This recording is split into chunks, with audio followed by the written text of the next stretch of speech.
আসসালামু আলাইকুম ওয়া রাহমাতুল্লাহ। ইনশাআল্লাহ বলার পাওয়ার। আবু হুরায়রা রাদিয়াল্লাহু তাআলা আনহু বর্ণিত, আল্লাহর নবী সুলাইমান আলাইহিস সালামের ৬০ জন স্ত্রী ছিলেন।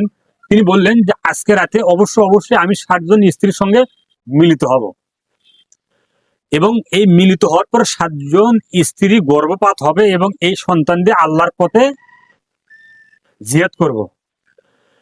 আমাদের নবী মুহাম্মদ সাল্লাল্লাহু আলাইহি সাল্লাম বলেন যে সুলাইমান আলাইহিস সালাম যদি ইনশাআল্লাহ বলতেন তাহলে ৬০ জন স্ত্রী গর্ভপাত হতো, কিন্তু ইনশাআল্লাহ না বলার কারণে তিনি ৬০ জন স্ত্রীর সঙ্গে মিলিত হন এবং একজনের পেট গর্ভপাত হয় এবং তার একটা বাচ্চা হয়, অপূর্ণাঙ্গ বাচ্চা। সে বাচ্চা অপূর্ণাঙ্গ ইনশাআল্লাহ বলেনি। আল্লাহ রাসূল বলছেন যদি সে ইনশাআল্লাহ বলতো তাহলে ৬০টি অশ্বরোহী হতো, আল্লাহ পথে জিহাদ করতো। আমি আপনাকে বলতে চাচ্ছিলাম যে কোনো ভালো কাজের পূর্বে আপনাকে ইনশাআল্লাহ বলতে হবে। যদি ইনশাআল্লাহ বলি তাহলে এই কাজটার দায়িত্ব নেন মহান আল্লাহ এবং এই কাজটা পাকাপোক্ত হয়।